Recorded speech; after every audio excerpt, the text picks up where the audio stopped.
Well, how y'all are? It's your buddy George Jones over at the Bergen Gun Range with my next installment on, hey, I got this old used gun. Actually, what I'm doing over here is Apache Armaments, takes in guns from police departments, police trade-ins, all that stuff. And we have quite a few used guns on inventory. Of course, we have a retail in Somerset, and we also have the gun show circuit. So we're selling these guns all the time. And we wound up with a Gaylord that's 3.5 by 3.5 by 3.5 on a pallet box that's just about full of high points. This is an excellent opportunity for me to come out, and of course we're out test firing these guys to see if they all work, and the ones that don't work we'll break down for parts and sell them that way. The ones that do work will go out for retail sale, either at the gun show or at the retail, or lots of guns on Gunbroker and so forth, and different ways to get rid of them. But we want to make sure that they all work, and we've got a policy now of all of the used guns before they're set out for sale are test fired and verified that they work. So I've got the ongoing thing where I'm trying to prove or disprove the high point pistol as a serviceable tool, trying to find a high point that doesn't work, trying to find they're all basic design. The rifle is the same design as the pistol. Inside the rifle is a pistol action with a longer barrel and the furniture on it. That's it in a nutshell. So far, I've done probably 10 videos on here, and I can't find the high point that doesn't work right. So with that having been said, I have two. I have the C380 and the C9 that we're going to do. So let's give it a whirl here. Now I'm going to try the C9 with Winchester metallic, metric, whatever it's called, this crap, which is probably the sorriest American-made ammunition on the market, I think, just to tell you the truth. But I've got some of it, and we're going to try it. See if a high point will, I know a high power won't feed it. See if a high point will work in it. So we got a target up down there at 7 yards, which is CCDW test range here in Kentucky. So we're going to try. Here we go. And it's on the paper somewhere. Yeah.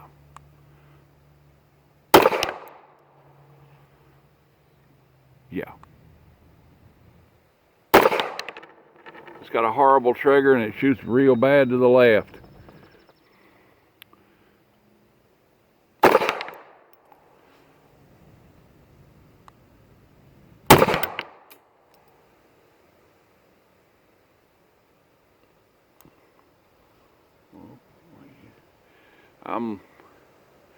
You got to be careful. The recoil will cause you, with a high point, the recoil will cause you to thumb the safety on. The safety on, none of the high points has a good detent on the safety. It just slides up and down under a little bit of spring tension. And recoil will cause you to put the safety on. You have to be mindful of that.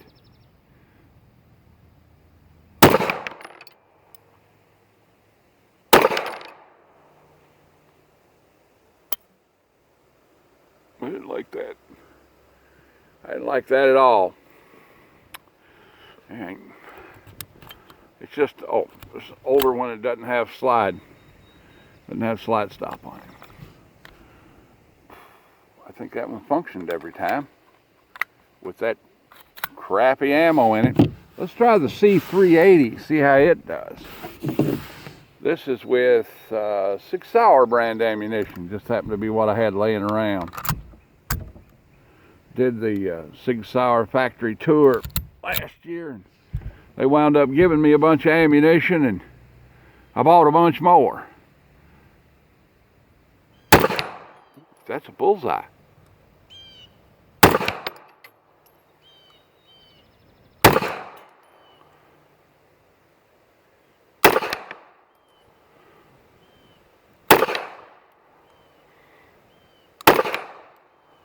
That's two bullseyes, one right on top of another.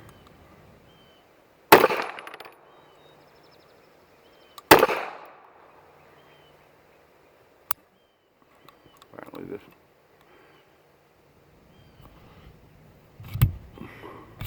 Okay, we're clear. My mission here with this channel is to try and prove out old guns on the used market. I think that's what we're doing. Let's go down and look at the accuracy. This is the 9mm target.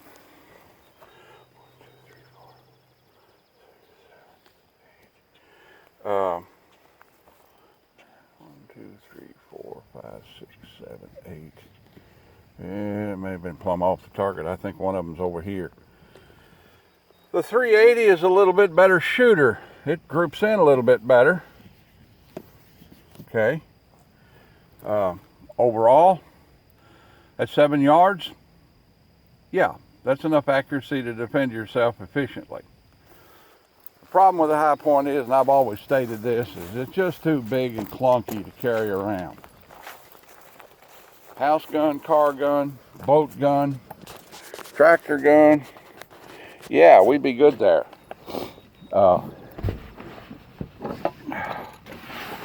High points are clunky for a reason. You know, I keep repeating this because sometimes people watch one video and they don't watch another. You know, high points are made. They're the opposite of a Harrington Richardson. Okay, the high point is the opposite of the Harrington Richardson. The Harrington Richardson is cheaply made from excellent materials.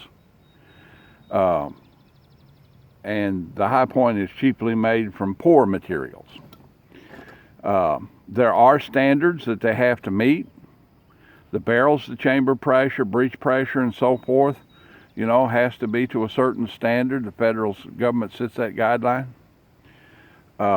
Instead of milling out a slide from steel, and it being a very elegant and slender, nice looking slide, like on a 1911 or high power or something like that, they investment cast them out of pot metal aluminum, and they use a lot more material to make the strength.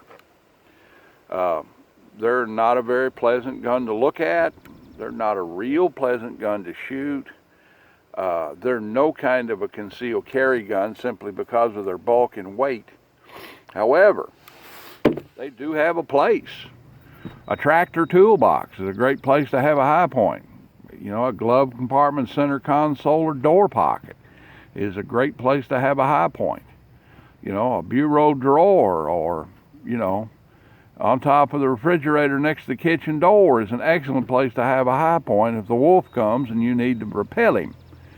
And it would give good service for that. I seriously believe. I tested a lot of high points. I test fired a lot of high points. For what they are, they're worth the money. I'm up to about, we test fired probably 30 the other day, you know, that wasn't on camera, that we didn't make a video for. We were shooting them into a dirt bank out behind the warehouse, and it's like, you know, all these used high points we have and all these other used guns, we test fire them. And I probably shot 20 myself, and every one of them functioned. Every one of them fed. Every one of them fired every time you pulled the trigger, you know, and it's like they're $169 at retail, you know, and, you know, they're a $100 gun or $120, $110 gun used. Yeah, it's worth the money. It is a gun. It's like a Sten gun, you know. It ain't pretty to look at, but that damn thing works. What are you going to say? Well, all right then, that's about the size of it. Yeah, like a take, share a pie, commentate, and subscribe.